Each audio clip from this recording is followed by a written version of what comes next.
a todos novamente, né? Para mim é como uma alegria, né, poder voltar a compartilhar com vocês, apesar ainda de seguir com uma certa limitação, né?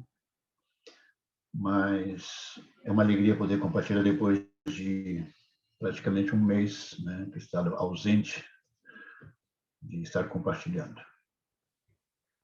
Eu quero ler com vocês uma passagem, dois versículos, na verdade, que estão em Mateus, capítulo 4, versículo 16 e 17. Isso, na verdade, eu espero que seja uma reflexão, assim como tem sido para mim, também espero que seja uma reflexão para todos vocês. Esse texto diz o seguinte, versículo 16: O povo que jazia em trevas viu grande luz, e aos que viviam na região e sombra da morte, resplandeceu-lhes a luz. Versículo 17. Daí por diante, passou Jesus a pregar e a dizer: Arrependei-vos, porque está próximo o reino dos céus. Eu me lembro que na terça-feira, na nossa reunião de oração, tinha uma carga que eu compartilhei com todos vocês, que era de poder orar, pedindo a Deus uma voz direcional que pudesse vir na vida de cada um de vocês e também para a nossa igreja, né? E eu, pessoalmente, eu tenho assumido essa responsabilidade de orar, pedindo a Deus uma voz para esse tempo, uma voz para que Deus nos fale, né, sobre esse tempo que estamos vivendo. E eu recebi essa mensagem, essa reflexão que eu quero compartilhar com vocês, tem que ver justamente com essa voz, com esse entendimento do tempo que nós estamos vivendo. E eu quero começar dizendo o seguinte, a modo de testemunho pessoal, né, que com toda esta experiência do Covid, tive um primeiro encontro na clínica, onde eu estive 2 dias internado. Até compartilhei com alguns de vocês sobre isso. Nessa clínica, na primeira consulta que eu tive com o médico, a Michelle me acompanhou nessa ocasião, e, logicamente, quando a gente não sabe o que está acontecendo com a gente com respeito a essa doença, logicamente a gente tem preocupações, né? A gente está preocupado, porque está preocupado com aquilo que a gente não conhece. Mas, justamente, me correspondeu ser atendido por um médico, que o médico, enquanto me atendia, falava comigo assim: você está angustiado, você está com medo. E eu falei: um momento, doutor. Eu falei: para. De onde o senhor está tirando isso que eu estou angustiado, que eu estou com medo? Eu estou preocupado, como qualquer pessoa normal, com respeito a essa doença. Mas essa expressão dele, né, logicamente, me deixou muito inquieto, preocupado, medo, angústia.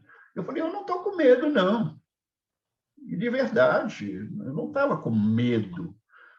E eu não me sentia tampouco angustiado, se não preocupado, né? Mas me lembro que, saindo daí, onde estive 2 dias internado, havia preocupação da parte do médico com respeito à minha situação, pois tinha que estar abaixo observação e tudo. Mas sabe que esses 2 dias que eu tive internado, eu fiquei refletindo um pouco sobre esse assunto do medo, da angústia. E eu falei: mas medo de que seria? Não, logicamente, quando o médico fala de medo frente a uma doença, a primeira coisa que vem na cabeça da gente é medo da morte, né? Medo de bater as botas. Logicamente, o tempo, essa doença que está pairando sobre o mundo inteiro hoje, logicamente, o maior medo das pessoas O maior medo das pessoas tem que ver com a morte, porque tem ceifado a vida de muitas pessoas essa doença, né? Mas isso me levou a refletir.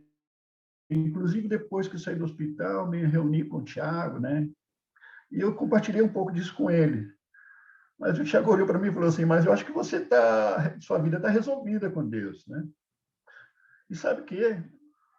Eu falei, sim, está resolvida sim, minha vida está resolvida com Deus. Mas aquilo não me deixou, aquele pensamento. Eu segui pensando muito sobre isso, refletindo sobre isso.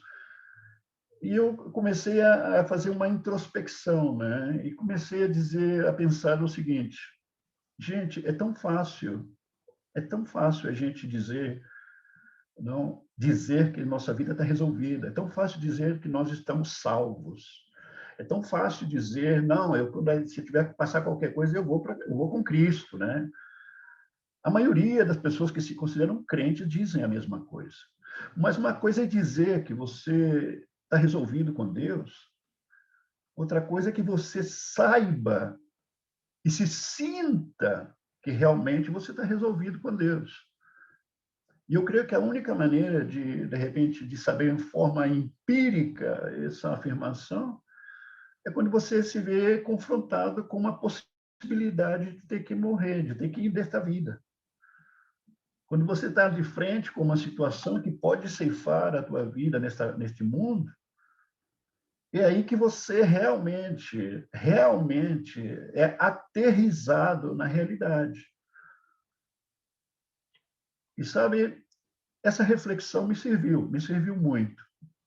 E graças a Deus, eu descobri nessa reflexão de que realmente eu sei e sinto no profundo da minha alma, né, de que estou resolvido com Cristo.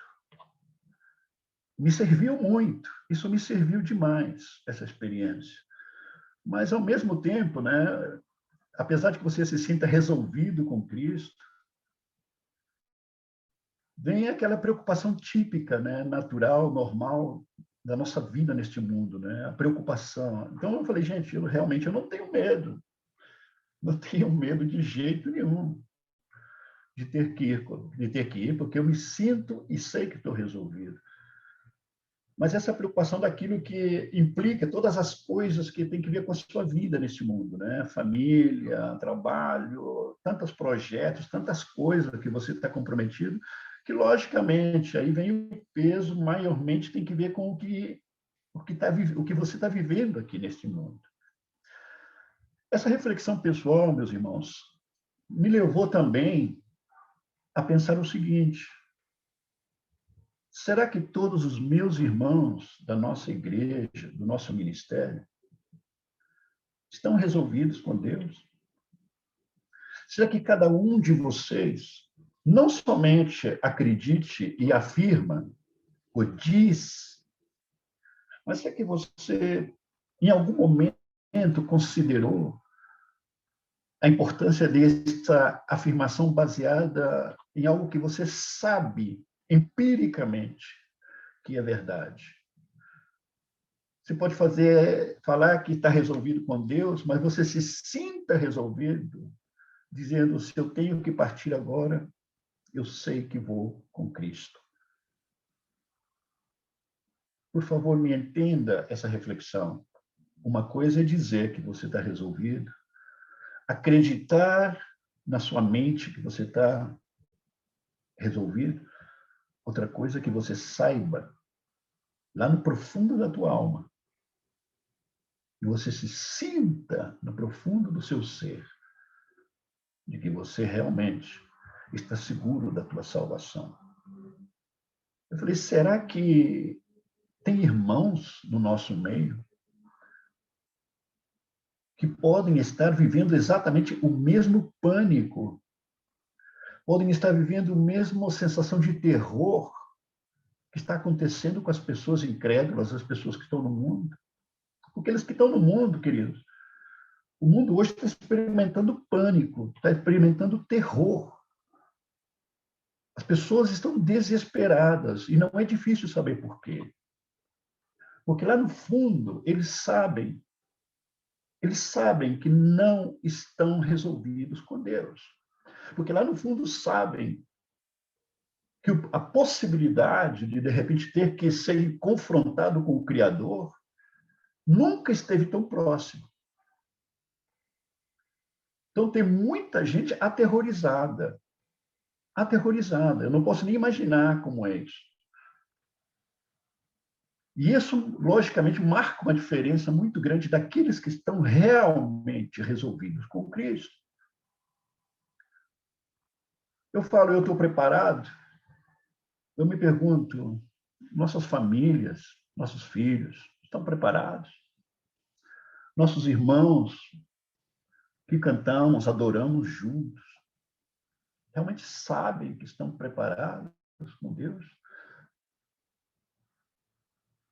Eu creio que é importante essa reflexão neste tempo que estamos vivendo. Talvez você poderia pensar que isso que eu estou contando para vocês não tenha nada a ver com a mensagem de hoje. Mas tem tudo que ver. Tem tudo que ver com a mensagem e com o texto que nós vimos aqui no começo, né, sobre Jesus aqui aparecendo, né, nesse território de Zabulon e de Naftali, especialmente na cidade de Cafarnaum. Todo esse território era território galileu, né? Galileia, chamada Galileia dos gentios, né? Então, uma das coisas que vemos nesse texto é que aqui a aparição de Jesus nesse território, em certa forma, é o cumprimento de uma profecia do profeta Isaías. Lá no capítulo 9 de Isaías, do versículo 1 ao 2, é onde está esta cita bíblica que aqui é mencionada por Mateus. Não? E a aparição de Jesus nesse território, né, é descrita, olha bem, descrita como a luz resplandecendo nas trevas. Olha bem, a luz resplandecendo nas trevas e em regiões de sombra de morte. É interessante notar que uma das coisas que caracterizava esta região, todo esse território, justamente era que era uma região de muito pecado, uma região de muitas trevas, ao mesmo tempo de uma região de muito analfabetismo, de muita ignorância da parte do povo, e uma região de muita pobreza, de muita miséria também, não? A diferença da Judeia. E aqui aparece Jesus, não? Dizendo que a luz, não, o profeta Isaías diz, e essa luz é o próprio Cristo, resplandecendo no meio das trevas, numa região de morte. Para esse povo aí que vivia nesta região da Galiléia, a vida, na condição na qual eles se encontravam, a vida para eles era simplesmente um prelúdio, né, da morte. Sabiam que a morte era certeira. Então, era parte da realidade, inclusive, dessas pessoas, dadas as condições políticas, sociais que viviam na época e a condição de vida que eles tinham, né? A vida para eles era simplesmente, como se diz, a sala de espera da morte. E essa era uma realidade que estava muito presente naquela sociedade. E aparece Jesus ali, né? Naquelas condições. Agora, ao mesmo tempo, esse texto, ele expressa aquilo que nós conhecemos muito bem, né? Aquilo que nós já temos experimentado com respeito ao Evangelho. Né? Quando falamos da condição do ser humano nas trevas, falamos da luz que é o próprio Cristo, né? Que ele é a luz do mundo. E essa luz é a revelação, né? É a manifestação que vem do céu, por meio do Espírito de Deus, a revelação da pessoa de Cristo, a revelação do Evangelho na vida da pessoa que está naquela condição espiritual tão precária, né? E essa luz, uma vez que ela é manifestada, curiosamente, aqui vemos expressada nas palavras de Jesus, dizendo o seguinte, eu quero ler de novo o texto, versículo 17. Perdão, versículo 16 e 17 de novo. O povo que jazia em trevas viu grande luz. Eles viram grande luz. E aos que viviam na região e sombra da morte, resplandeceu-lhes a luz. E uma vez que a luz foi manifestada, que esse evangelho foi manifestado, me estão perguntando aqui em que texto Isaías. Isaías 9, versículo 1 e 2. Voltando ao nosso texto. Uma vez que essa luz foi manifestada, diz o texto no versículo 27, Jesus, a partir de então, passou a pregar e a dizer: arrependei-vos. Arrependei-vos, porque o reino dos céus está aqui. Está aqui. E o reino dos céus, meus queridos, e eu creio que todos devem saber isso, é o próprio Cristo. Ele é a manifestação, né, do reino dos céus. E ele mesmo está dizendo que o primeiro requisito, olha bem, o primeiro requisito para poder entrar no reino dos céus é o arrependimento. É o arrependimento. E essa palavra, queridos, arrependimento, como eu creio que todos vocês devem já saber, é a tradução da palavra metanoia, né? Do grego, metanoia, arrependimento. E esse é o tema da nossa mensagem hoje. E metanoia, como também eu acredito que a maioria de vocês devem saber, significa, traduzido, é mudança de mentalidade. Significa mudança na maneira de pensar. Por que é tão importante entender isso? Vamos ver contextualizado na Bíblia muito sobre isso, especialmente lá no Provérbios, capítulo 23, versículo 7, diz que assim como o homem pensa, assim ele é. Quer dizer, aquilo que passa pela cabeça do ser humano constantemente, isso determina sempre a sua conduta. Aquilo que ele pensa, assim como ele pensa, assim ele é. É uma afirmação bíblica isso. Então, a mudança da mentalidade, da maneira de pensar com uma conduta é sumamente importante. E isso tem que ver com arrependimento. Isso tem que ver com o que nós chamamos metanoia. Agora, talvez o que eu vou mencionar aqui como destaque, ou como um elemento importante a ser mencionado, eu acho que é algo que vocês já conhecem, mas é importante mencionar, que é o seguinte: quando falamos de metanoia, como mudança de mentalidade,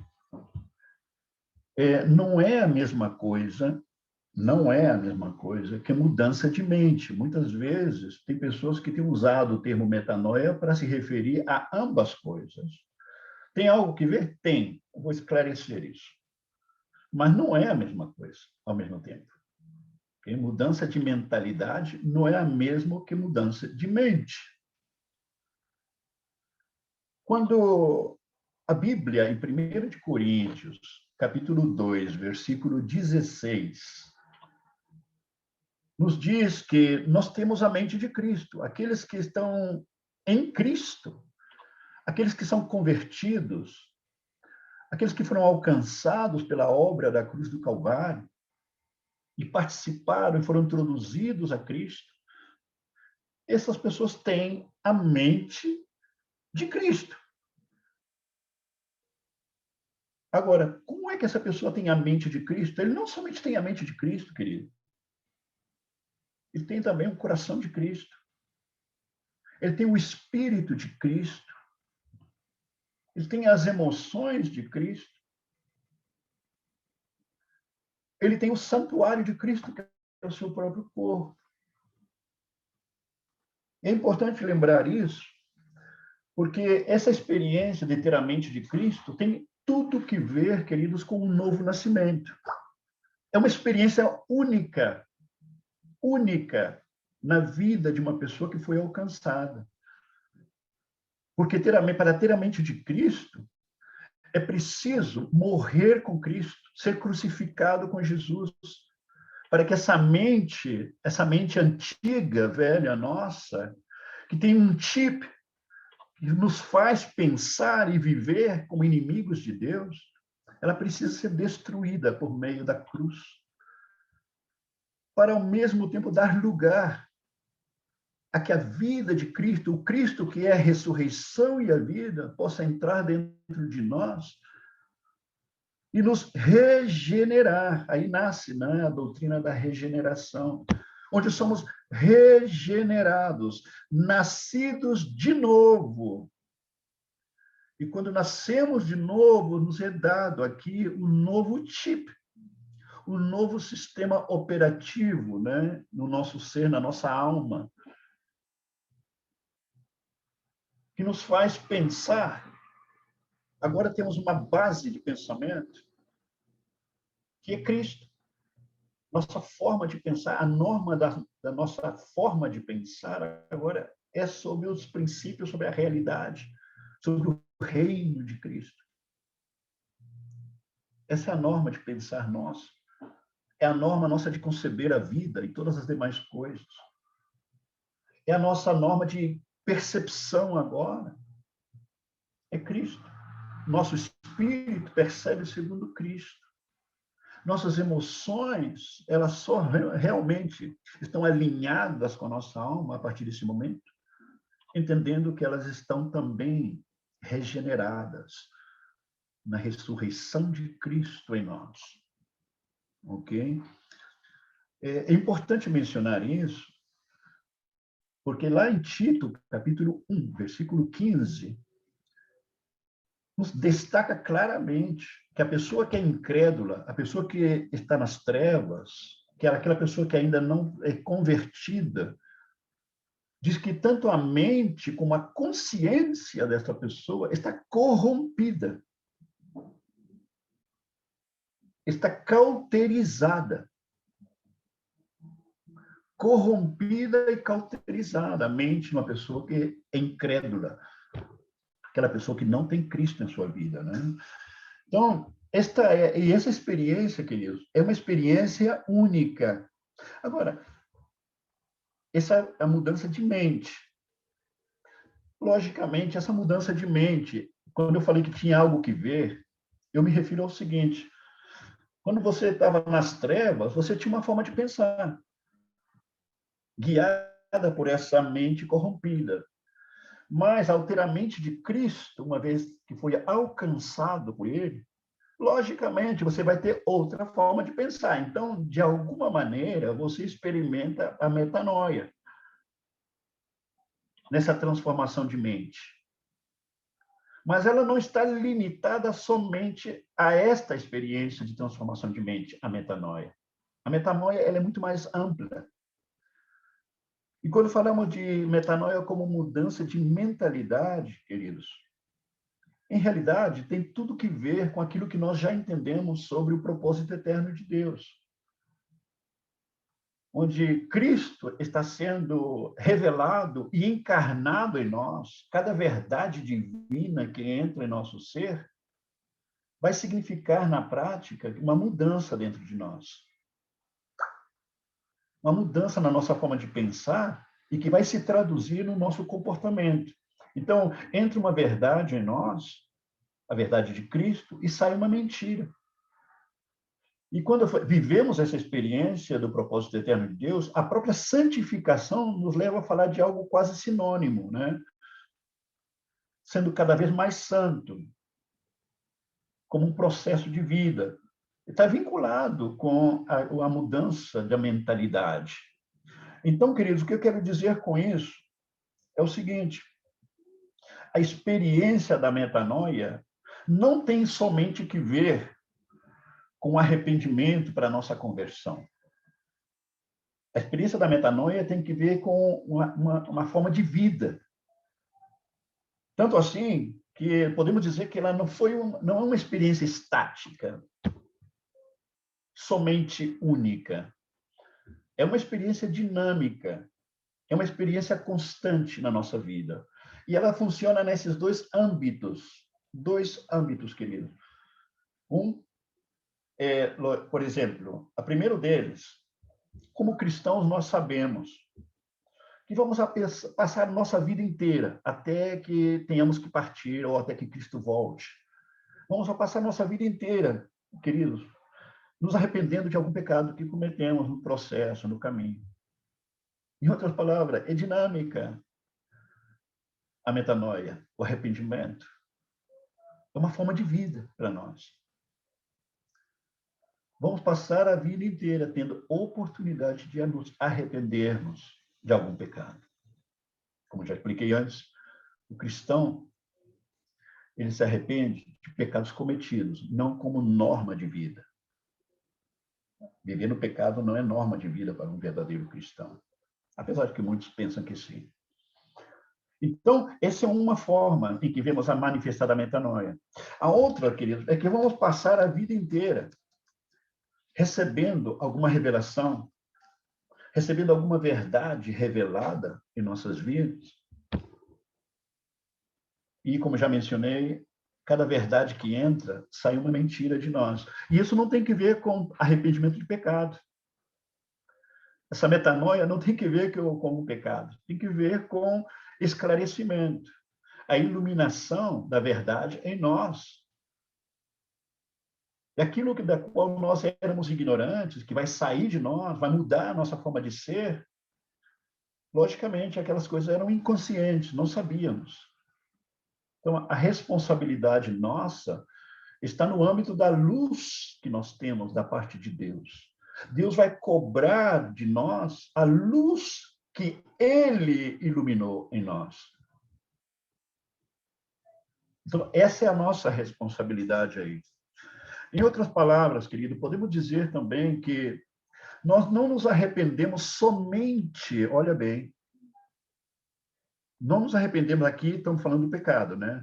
Não nos arrependemos somente para entrar no reino dos céus. Mas também nós devemos para manter essa atitude de arrependimento. Manter uma vigilância permanente com respeito à responsabilidade de arrependimento por algum pecado cometido. E não somente pelo pecado cometido, mas também por alguma verdade revelada de Cristo, porque aquela verdade revelada representa a vontade de Deus para ser aplicada nas nossas vidas, para provocar uma transformação e um crescimento em nós. A responsabilidade tem esses dois lados. Somos responsáveis da metanoia, não somente, estou repetindo, não somente arrependimento de algum pecado cometido. Devemos ser vigilantes com respeito a isso. Mas também ser vigilantes da metanoia, como arrependimento, também no sentido de guardar e viver na luz da verdade revelada às nossas vidas. Devemos, para permanecer no reino que nós entramos, fomos introduzidos no reino, que é o próprio Cristo, devemos também permanecer constantemente, responsavelmente, na metanoia. Essa metanoia vai nos manter ali dentro, ok? Outra coisa importante com respeito à metanoia, arrependimento, queridos, o arrependimento como tal, apesar de que muita gente, muitos irmãos, de forma sincera, muitas vezes atuando, estão equivocados. Eles têm um entendimento errado sobre o que é a metanoia, sobre o que é o arrependimento de verdade. Um dos erros fatais com respeito ao arrependimento, é que muitas vezes se crê que é um poder, que é algo, é uma atribuição que está no poder humano, né? A gente escuta coisas, por exemplo, com pessoas que dizem o seguinte, pessoas que são incrédulas, eles dizem o seguinte: não, algum dia eu vou me arrepender. Como se dependesse da pessoa, ou como se essa pessoa tivesse o poder, ou inclusive que na hora que ele decide se arrepender, é como que o céu tem que se mover, né? Deus vai ter que responder, né? Como se a pessoa tivesse o poder e o controle sobre o arrependimento. É muito importante É uma verdade que, de alguma maneira, tem estado oculta no entendimento de muitos irmãos, ou de muitas pessoas, especialmente pessoas que têm certo temor de Deus, estão nas trevas e dizem: não, algum dia eu vou me converter, algum dia eu vou me arrepender, como se dependesse deles. A metanoia, o arrependimento, queridos, não está no poder do ser humano. Não pertence ao homem o arrependimento. Olha bem o que eu estou dizendo. E isso precisa ser entendido, precisa ser correspondido, digamos, assumir uma responsabilidade frente a isso, porque isso pode ser fatal na vida de uma pessoa. É interessante que, por exemplo, quando lemos lá em 2 de Coríntios, capítulo 7, versículo 10, que fala da tristeza segundo Deus, disse, a tristeza segundo Deus, que produz arrependimento para a salvação. A tristeza segundo Deus, né, é para a salvação. Mas a tristeza segundo o mundo, segundo a carne, ela leva para a morte. E esse texto, queridos, é uma referência ao que nós estamos falando. Quando fala dessa tristeza, está falando de um arrependimento verdadeiro concedido por Deus, ou de um arrependimento fabricado na carne, um arrependimento que tem mais sinônimo de remorso que arrependimento. O arrependimento segundo a carne, segundo o mundo, é remorso, não é verdadeiro arrependimento. Não existe arrependimento segundo o mundo. O arrependimento verdadeiro sempre vai proceder de Deus. Outra referência importante, eu tratei de usar pelo menos 3 referências bíblicas para que deixar muito claro este elemento, queridos. E eu creio que temos, como cristãos, temos que entender isso e temos que manifestar isso na nossa pregação, no ensino que possamos dar, no compartilhar que fazemos com pessoas com respeito ao Evangelho. Em 2 Timóteo, capítulo 2, versículos 24 ao 26, versículo 24 ao 26, é um texto interessante, mas eu quero destacar uma frase ali, que diz o seguinte, que o arrependimento é uma concessão divina. O que quero dizer? Que o arrependimento é se Deus conceder que se arrependa. Só se Deus concede, o arrependimento é um dom de Deus. Só se Deus concede o arrependimento é que essa pessoa poderá verdadeiramente se arrepender. E somente o arrependimento como concessão divina tem valor. Somente o arrependimento como concessão divina vai provocar uma mudança da mentalidade, uma mudança de vida. É uma concessão divina, é um dom de Deus o arrependimento. Por isso, queridos, uma das maiores glórias que o ser humano pode experimentar nesta vida é dizer: fui alcançado pelo Senhor. A luz de Cristo se manifestou na minha vida. E essa luz abriu os meus olhos espirituais. E pelo poder do Espírito, já fui conduzido ao arrependimento. E minha vida foi milagrosamente transformada pelo poder de Deus. É sumamente importante entender que o arrependimento, perdoa a minha insistência, é uma concessão divina. O arrependimento não vem deste mundo, não vem da carne, não vem do mundo criado aqui. O arrependimento verdadeiro vem de Deus, tristeza segundo Deus. É interessante, me permita dar outra referência, pela importância que tem esse tema. Hebreus capítulo 6, versículo 6. Sabe do que fala Hebreus capítulo 6, versículo 6? Fala da apostasia. E eu quero simplificar o que está ali, depois você pode ler de uma forma mais abrangente, mas eu quero simplificar o que diz ali. diz que o apóstata, logicamente, foi uma pessoa que viveu a experiência espiritual e se apartou.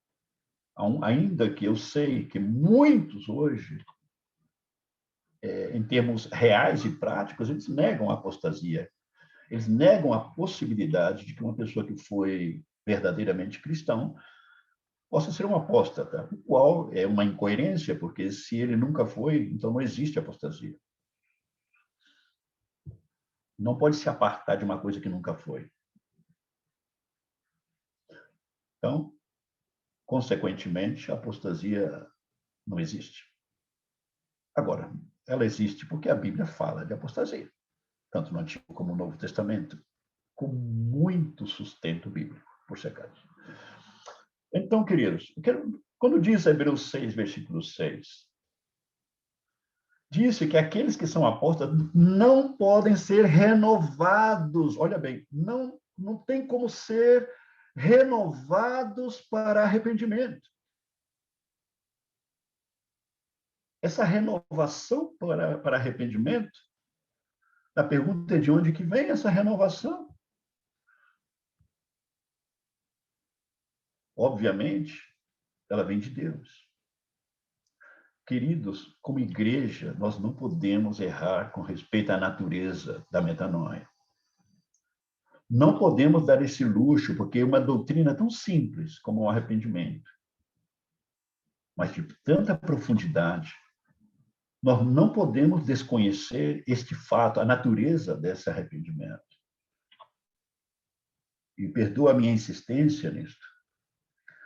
Tem muitas pessoas que se consideram parte da igreja, no mundo inteiro. No mundo inteiro. Muitos jovens nas igrejas que não têm suficiente instrução bíblica, especialmente em temas como este, têm essa atitude. Um dia eu vou me arrepender. Um dia eu vou me arrepender. E essa expressão está dizendo tudo, como se dependesse dele o arrependimento. A pergunta é quantas pessoas hoje são parte de alguma igreja e que se arrependeram, viveram uma metanoia carnal, humana. Porque eles decidiram o momento, a hora, a situação, a circunstância na qual eles vão se arrepender. Não foi Deus que decidiu. E, queridos, aqueles que se arrependeram, arrependimento que não foi concedido por Deus, eles estão fora. Porque a Bíblia não dá lugar para uma variante com respeito a este assunto. Ok? Por que hoje nós precisamos falar de arrependimento, queridos? Me permitam repetir algo que eu mencionei lá no começo. Hoje nós estamos enfrentando uma terrível pandemia que ninguém entende. A OMS, a Organização Mundial da Saúde, não entende. Já demonstrou isso. Eu tenho lido, escutado suficientemente para poder afirmar isso. A OMS não tem ideia do que está acontecendo. A FDA, que é a equivalente da Anvisa, né, nossa, lá nos Estados Unidos, não sabe onde estão os melhores cientistas do mundo. Não, a Anvisa nossa, que tem gente altamente qualificada, não sabe. Ministro de Saúde, não sabe. Secretário de Saúde, perdão, parece que nossa Corte Suprema sim sabe.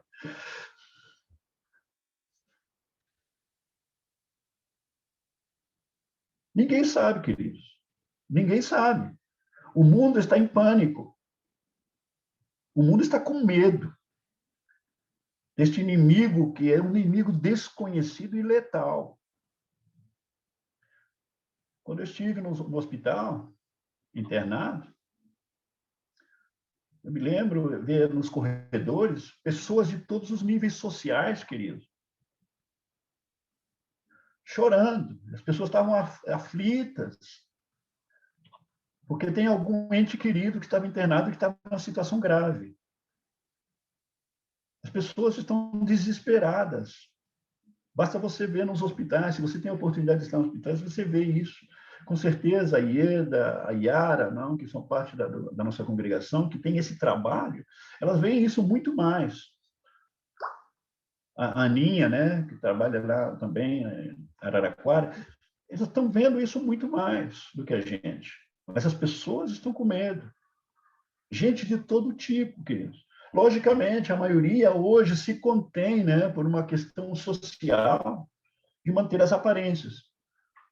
Mas os corações das pessoas estão aterrorizados, e nós sabemos por quê. Porque suas vidas não estão resolvidas com Deus. E sabem que se o bicho pegar, sabe exatamente que a coisa lá na frente vai ser feia. Lá no fundo da alma, eles sabem que a coisa vai ser feia se o bicho pegar.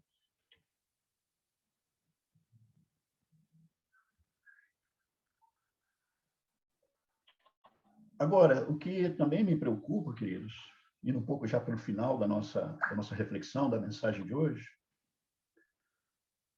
é qual é a razão do medo? Qual é a razão do pânico? Qual seria a razão da paranoia no seio da igreja de Cristo? A mim me preocupa muito isso. Por que será que existe medo nos irmãos? Estou falando talvez desde a minha própria experiência pessoal, me permita, talvez seja inadequado, mas me permita fazer isso. Como cristão, nós não podemos dar-nos o luxo de ter medo. Por quê? Porque, como verdadeiros cristãos, nós sabemos para onde vamos. Logicamente, na nossa limitante humana, a preocupação que possa existir em alguns irmãos com respeito a tudo isso é normal. Eu entendo porque eu mesmo estou vivendo isso. Aquela preocupação normal, né? O que vai ser da família, o que vai ser daquilo, o que vai ser de todas as minhas responsabilidades. Talvez nem disso deveríamos estar preocupados, na verdade, mas humanamente é quase inevitável. Mas medo de partir desse mundo, querido, nenhum verdadeiro cristão deveria ter. Nenhum cristão deveria ter esse medo. Porque a segurança da salvação, a segurança da vida eterna, querido, é algo latente na vida do verdadeiro Filho de Deus. Não sofre sombra de variação. Pode ser que em algum lapso de momento na sua vida você tenha aquela dúvida, mas não é, nunca, jamais, uma norma de vida. A norma de vida é uma segurança férrea, espiritualmente falando, de que estamos resolvidos, sabemos para onde vamos. E eu chamo a nossa igreja, eu chamo a todas as igrejas, a quem que se considere cristão que possa ouvir essa mensagem, a refletir sobre isso. Nós precisamos não somente saber falar, estamos saber e sentir que nós somos, temos a convicção de que sabemos que estamos resolvidos com o Senhor enquanto a salvação. E, claro, isso deve estar baseado em doutrina clara, doutrina sólida do Evangelho, né? Não somente em alguma crença, em alguma interpretação tendenciosa da teologia bíblica. Em Hebreus, capítulo 2, versículo 3, diz, eu quero somente destacar uma frase nesse texto, que diz o seguinte: como escaparemos? Prestam muita atenção, queridos, porque esse texto está falando a cristãos, está falando a redimidos. Como escaparemos se negligenciarmos tão grande salvação? É possível negligenciar a salvação? É possível ser negligente?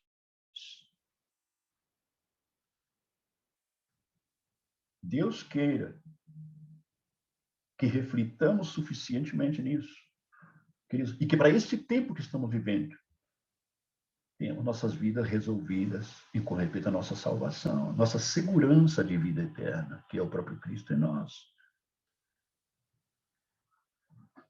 Tentações para não priorizar isso. Não existe nada mais prioritário neste tempo, neste momento que estamos vivendo, que ter a nossa vida resolvida com Cristo, meus queridos. Não somente para assegurar nossa salvação, tem que ver também com a nossa função como igreja neste mundo. O inimigo tem capitalizado essa pandemia? Claro que sim. Mas também, queridos, dada a magnitude desta pandemia, temos que entender que é uma pandemia que tem assolado o mundo inteiro, não é somente algum país. Dada a magnitude dessa pandemia, nós temos que entender também que essa pandemia baixa a soberania de Deus, queridos. É juízo de Deus sobre este mundo. Pela magnitude, repito, da pandemia, se caracteriza como um juízo de Deus sobre o mundo. Porque se não é juízo de Deus, querido, significa que Deus perdeu o controle da situação. E o diabo está fazendo o que ele quiser. Mas nós sabemos que isso não é certo, que Deus é soberano. O inimigo tem usado? Claro que tem usado essa situação. Mas, como diz sempre a minha mãe, Deus é maior. É juízo de Deus. E eu acredito, queridos, em sua soberania, que Deus tem usado, olha bem, Deus tem usado esta pandemia para despertar o povo dele, para despertar a igreja. Tem usado essa pandemia para poder fazer uma alerta para a igreja. E também, Deus tem usado essa pandemia para limpar a igreja. Limpando primeiramente a vida daqueles que são verdadeiramente, mas também limpar no sentido, queridos, prático. Que quero dizer? Eu tenho ouvido, tenho sabido, tenho bastantes casos, muitos casos, e muitas pessoas igrejadas têm abandonado suas congregações. Em todo lado, querido. No mundo inteiro está passando. Mas quantidades enormes de pessoas que são membros de igreja deixaram de se congregar. Muita gente, eu acredito que Deus está fazendo juízo e limpando a igreja dele. E aqueles que são verdadeiramente, queridos, são os que vão permanecer. Eu não estou falando de permanecer na congregação, permanecer na fé. Os escolhidos permanecerão, o remanescente permanecerá. E a palha, querido, como diz muito bem João Batista, a palha vai ser levada pelo vento. Vai separar o trigo da palha. E a palha, o vento leva. E, perdão a expressão, o vento está levando a palha. Só está ficando aquilo que é consistente, aquilo que é verdadeiro, aquilo que foi propósito real de Deus. Acredito plenamente, queridos,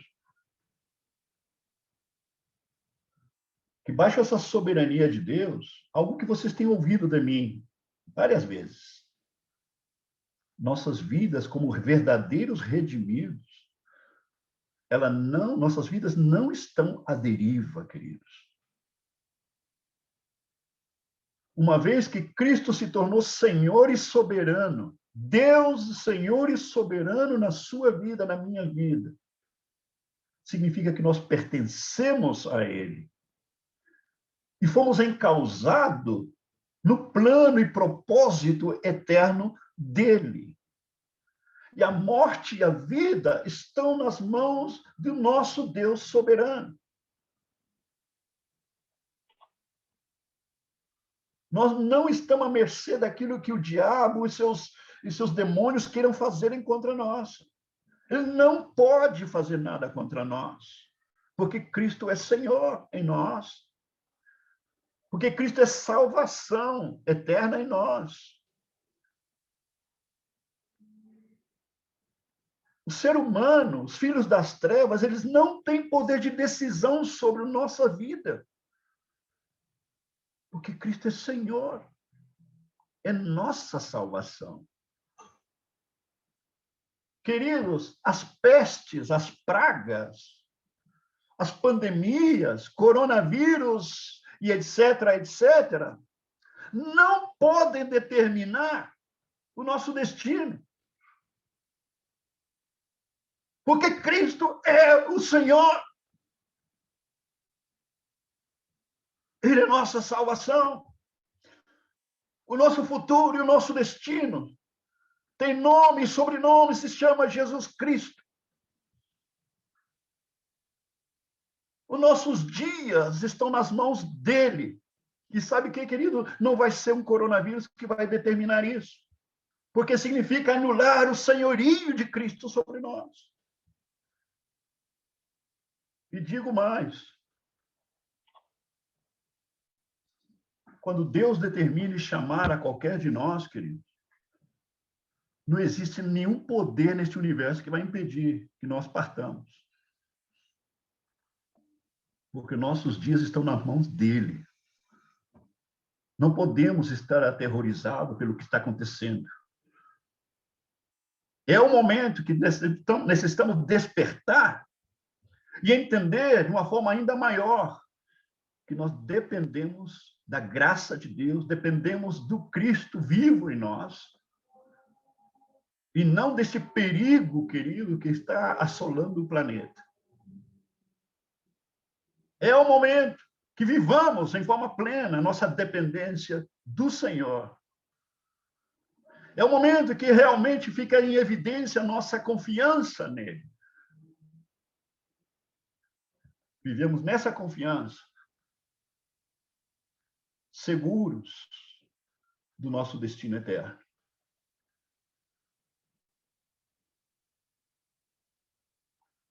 E por último, queridos, necessitamos estar resolvidos com Deus. Porque chegou o momento. Esta é a circunstância, este é o tempo, este é o momento que você e eu precisamos, queridos, ser testemunhas vivas e pregar o Evangelho. É este o momento. Se Deus está concedendo e permitindo uma situação como essa, onde as pessoas estão aflitas, desesperadas, essas pessoas não têm nenhuma esperança, estão aterrorizadas pelo futuro que possa acontecer. Este é o momento de dizer para eles por que você não está aterrorizado, por que você não tem medo. Este é o momento de mostrar para eles que só existe uma saída para este mundo, não existe nenhuma outra. Que é o Cristo, é o Evangelho. Que este seja, queridos, um momento de muita reflexão para todos nós. Não percamos o tempo e a oportunidade que estamos vivendo. Eu creio que uma vez que passe tudo isso, vamos experimentar um renovo de Deus, com verdadeiros redimidos, com um povo santo, com um povo puro, com uma igreja limpa, que estará preparada para um novo tempo.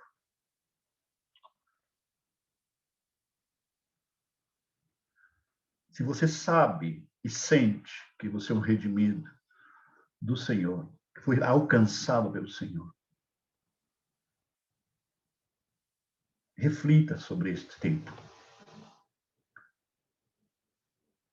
Orei muito durante a semana para ter uma palavra direcional de Deus para hoje. E esta palavra é a palavra direcional que eu recebi do Senhor para a nossa igreja. E para a igreja em geral, na verdade. Que Deus possa seguir abençoando, guiando-nos em todo o tempo, queridos. Não existe nada mais tremendo nessa vida, não existe nada mais valioso de que ser povo de Deus, um povo forte, que não importa as circunstâncias, sempre sairemos vitoriosos dele. Sempre sairemos vitoriosos. Nem a morte, nem a vida pode parar isso. Que Deus abençoe a vida, siga abençoando, né, a vida de cada um de vocês, cada um de nós. Eu vou pedir o Marcos, ou a Petra, que, por favor, se puder dirigir-nos uma oração por esta mensagem. E que possa incluir na sua oração também uma oração por uma mulher chamada Aline, que é uma empresária, cliente da Daniela, que ela foi internada, uma mulher bastante jovem, foi internada por causa do Covid. Ela ia participar, inclusive ela falou com a Daniela que ela ia começar a se conectar nas nossas reuniões também. E ela ia, inclusive ela está internada e ela ia se conectar agora na nossa reunião. E a Daniela, antes do começo da reunião, me avisa de que ela não vai poder se conectar porque a situação dela se agravou. Então, eu vou pedir, seja o Marcos ou a Petra que ore, que, por favor, ore pela mensagem e ore também por Aline, esta mulher que está numa situação grave nesse momento e que tinha já manifestado interesse de estar vinculando-se em nossas reuniões. Amém? Amém, Paulo. Obrigado pela mensagem. Saudade de escutar o senhor ministrando, né? Então, oremos. Pai amado, obrigado por essa mensagem, Pai.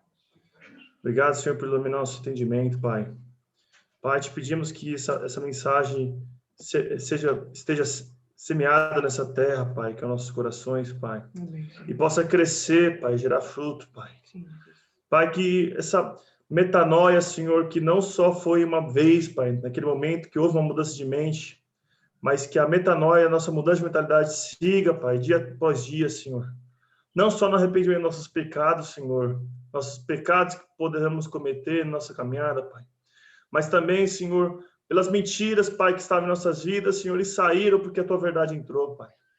Que sigamos nos arrependendo e crendo em Ti dia após dia, Senhor, porque essa é a marca do cristão, Pai, regenerado por Ti, Senhor, que é o crescimento, Pai, no caráter de Cristo, Pai. Teu propósito eterno em nós, Senhor. Te agradecemos por essa mensagem, essa voz direcional para nós, Senhor. Pai, siga nos fazendo crescer, Pai.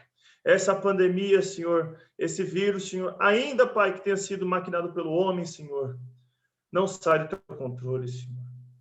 Nós vemos a luz da Escritura, Pai, que sempre, Pai, toda infestação, pandemia, Senhor, é uma resposta de juízo teu, Pai. Mas sabemos, Pai, que o Senhor fará distinção, Pai, para a tua igreja, Senhor, assim como o Senhor fez lá nos Hebreus, Senhor, no momento que eles estavam cativos no Egito, quando chegaram aquelas pragas, Senhor. O Senhor fez distinção com os hebreus e os egípcios, Senhor. Estão somente aqueles, Pai, que estão baixo, Pai, o sangue do Cordeiro será distinguido por Ti, Senhor. Pai, oramos pela vida dessa Aline, Pai, não a conhecemos, Senhor, mas sabemos, Senhor, temos entendido que o Senhor tem iluminado ela, Senhor, e que ela está sendo internada agora, Senhor. Guarda a vida dela, Senhor. Que haja recuperação, Pai.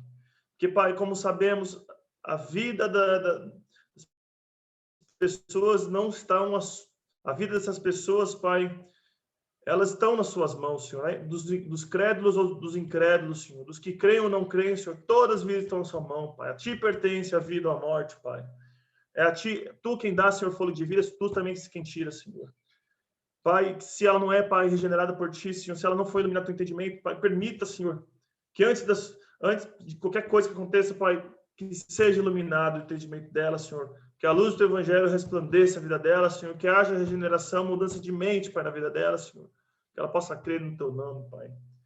E, Senhor, que permita, Pai, que ela seja recuperada, Senhor, que essa internação, Pai, seja para ela se recuperar, Senhor, ser fortalecida, Pai. Pedimos, Senhor, que de forma milagrosa, Senhor, venha na vida dela, Senhor. Não permita, Senhor, que esse vírus, Pai, deixe sequelas graves, Senhor, ou qualquer sequela na vida dela, Pai. Amém. e que ela possa também, Senhor, participar dessas reuniões conosco, Senhor.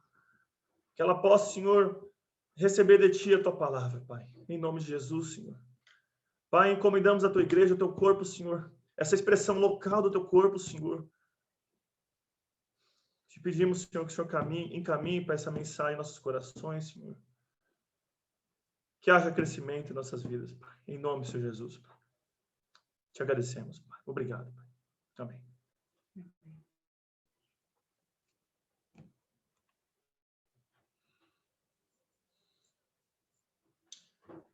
Meus irmãos, Paulo orientou de que se alguns dos irmãos tiverem um comentário da reunião, como é de costume, que possa se manifestar. Se alguém quiser contribuir.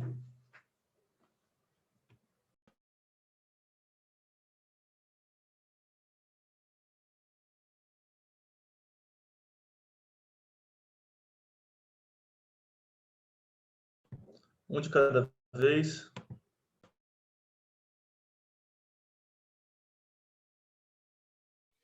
Paulo, eu tinha compartilhado com a igreja alguns, não sei se foi semanas atrás, né, sobre esse tema do medo, né, e o que me chama a atenção, até pela sua fala, é que o medo, de alguma forma, ele é uma reação de uma relação que foi quebrada com Deus, né? Porque essa questão, esse sentimento de medo, ele não existia antes da queda, né? Quando a gente olha onde surge, né? Quando Adão fala, eu tive com medo, por isso me escondi do Senhor, né? Essa reação de Adão e Eva não existia antes da queda. E o que se nota hoje, que em Cristo, essa relação de medo, ela também deveria ser destruída, né? Porque, de alguma forma, Cristo regenera essa relação. Então, eu creio que é uma excelente reflexão, porque se ainda nós estamos, como diria o ditado, né, morrendo de medo, é porque muito provavelmente a nossa relação com o Senhor, ela não está da maneira adequada como deveria estar, né? Assim como foi no Éden. Então, ver um mundo desesperado com medo, nos dias atuais é normal, é o que a Bíblia nos demonstra, né?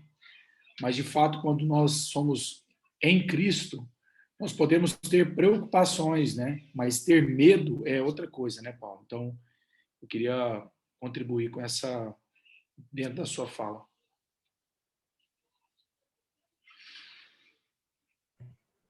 Inclusive, Cristo, Getsemane, o Tiago, ele ficou preocupado com a cruz, né? Mas ele não teve medo, ele enfrentou. Veio a preocupação muito forte nele, por conta de não somente o castigo humano que receberia dos romanos, mas principalmente o castigo que receberia de Deus, né? Uhum. Exato. Eu gostaria de comentar uma coisinha. Posso falar? Sim. Muitos anos atrás eu aprendi que as emoções humanas são amorais. Medo em si não é uma coisa ruim, mas tem que analisar de que tem medo. Medo a relação a que medo à morte é ruim. Medo a ficar doente, porque eu vou perder todo o controle da minha vida, é ruim. Medo do meu próximo, medo de algumas coisas é muito ruim. Mas medo é um sentimento que Deus permite em nossa vida para que nós tornáramos consciente da nossa condição, de como estamos realmente. Então, como Paulo falou, medo realmente, por não estar resolvido com Deus, é um medo muito ruim.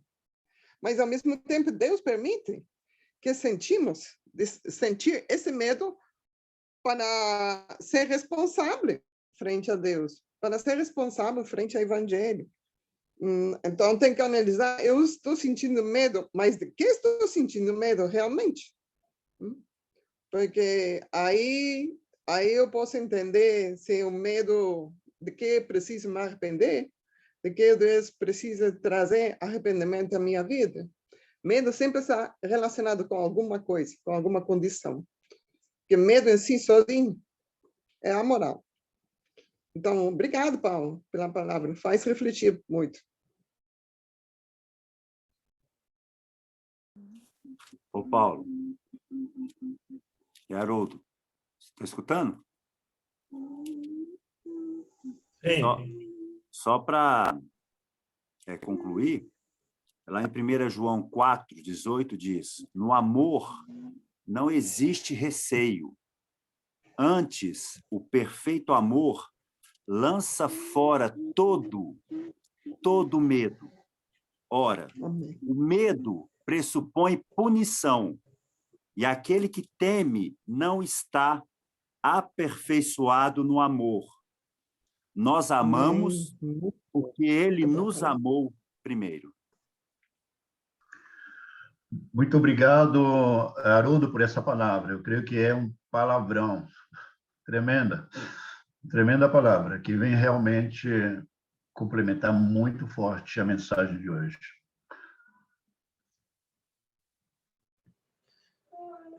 Outra coisa que chamou bastante atenção foi o tema do arrependimento, que o senhor falou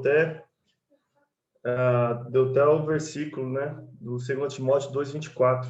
Deus lhe dará arrependimento para conhecer a verdade. É incrível como o arrependimento, não só na conversão, mas na vida do cristão, que é contínuo, diário, né, é um milagre de Deus, né, porque é a intervenção soberana de Deus em nossas vidas, porque se não é Ele intervindo em nós, com o seu Espírito, nós seguiremos no engano. Se não é o Espírito, se não é a mente de Cristo nos guiando, nós seguiremos no engano. Então, é um tremendo privilégio a gente receber a disciplina do Senhor para que possa gerar o arrependimento. É um privilégio, né? Realmente, é impressionante isso, Marcos, que a mim, na verdade, me preocupa extremamente esse assunto aqui para muita gente, que são pessoas igrejadas hoje, creem que o arrependimento é um fator humano. Muitos vivem segundo isso simplesmente por não entender que tudo procede de Deus. Tudo aquilo que tem validez para Deus procede de Deus. Entende? É preocupante, extremamente preocupante, porque muitas igrejas, ou muitas denominações, muitos, inclusive teólogos, eles não necessariamente, logicamente existe muita exceção nisso, né, que eu vou dizer, mas muitos não acreditam naquilo que nós ensinamos insistentemente sobre o princípio da revelação, o espírito da revelação que ilumina o nosso entendimento, como obra do Espírito, porque sem esta iluminação, sem este espírito de revelação, nós não temos como crer com a fé de Deus. Porque somente crendo com a fé de Deus é que vamos experimentar encarnação e transformação. E se isso não acontece, a única opção que fica é que as pessoas tenham uma experiência natural, espiritual, digamos, uma experiência que deveria ser espiritual, se converte numa experiência de palavra, de Bíblia, mas inteiramente carnal, que necessariamente vai provocar na pessoa a urgência de um esforço humano para ser responsável frente a essa verdade, porque ela não experimentou o milagre da transformação que a palavra de Deus provoca em nós. Isso afeta tanto o arrependimento para a conversão, como digamos, a metanoia da transformação que experimentamos, né? Eu me preocupo terrivelmente quando penso na realidade da igreja, a situação da igreja a nível mundial, com respeito a este ponto em particular. A este ponto em particular. Não Paulo, está no poder nosso o arrependimento. Paulo, você tocou num ponto que para mim é tão... eu não sei nem falar nevrálgico, como é que fala isso? Porque o trabalho que a Doctor tem feito hoje, Paulo, eu e o Marco, nós estamos tão conscientes disso que existe hoje em dia, por exemplo, essa palavra metanoia, que é arrependimento, que se tornou muito forte no meio empresarial, que eles chamam de mindset. Talvez você já ouviu falar nesse conceito, né? Mindset, mudar a mente, né? E, metanoia. E aí, Paulo, É fato que algum desses profissionais, eles mudam a forma, não a forma de ser, mas a forma de pensar frente a algumas coisas. Vou dar um exemplo. Eu tinha um cliente que ele acreditava que mulher não pode trabalhar. Isso é uma crença, né? E ele defende isso com unhas e dentes. Eu chamo isso de um paradigma, que é um argumento bem elaborado, mas que te leva ao erro. Aí um doctor chega e faz 2, 3 perguntas para esse cara, aí de repente ele fala assim, nossa, eu não me dei conta que, na verdade, eu estou fazendo isso porque eu aprendi com meu pai. E na época do meu pai, talvez, até era mais ou menos certo. Mas hoje, quando eu olho para isso, parece que realmente não faz sentido. E eu estava explorando, machucando a minha esposa durante esse tempo todo. Aí, de repente, Paulo, ele chega em casa e fala, amor, se você quiser trabalhar, pode trabalhar. E eu acho que, semanticamente falando, o mundo acha que a gente está falando da mesma coisa. Que essa mudança de mente, que ele pensava uma coisa e agora mudou a forma de pensar, para mim fica muito claro hoje, Paulo, nas consultorias, no desenho que um dia você fez para nós de luz e trevas, que é o fulano que está na luz fazendo coisas boas, né? Isso, e alguém que está nas trevas que começa a imitar quem está na luz fazendo coisas boas, isso. O problema é que ele não entendeu que a origem das coisas define o valor das coisas. Por que eu estou falando isso para você, Exato. Paulo? Porque esse ponto que você tocou hoje foi um ponto que me fez me pensar abandonar a Undocto por várias vezes.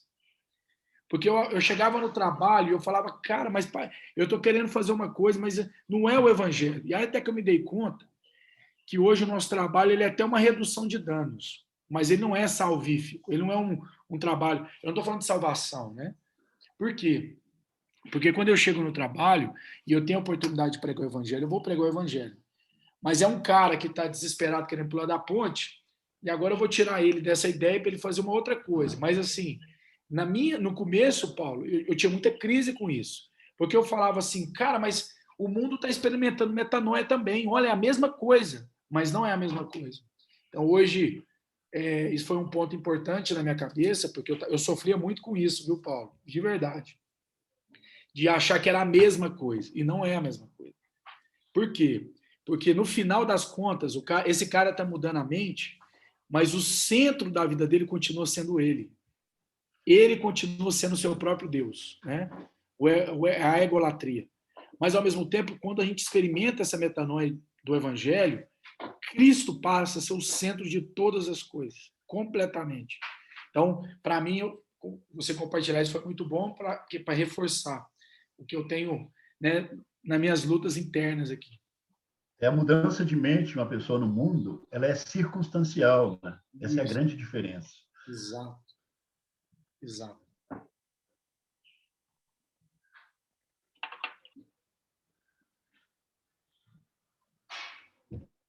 Beleza.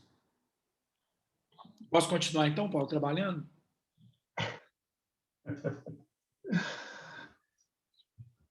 Claro que sim, senhor. O Álvaro já deve ter feito treinamento de mindset dentro da empresa, não deve? Fez, Álvaro? Essa palavra está na moda, né? Mindset. Mas eu vou te falar, viu? O trabalho de consultoria, ele quebra paradigmas mesmo. Eu tô com um rapaz É disruptivo. Disruptivo. Eu tive um mindset alterado, gente. Sofri uma metanoia.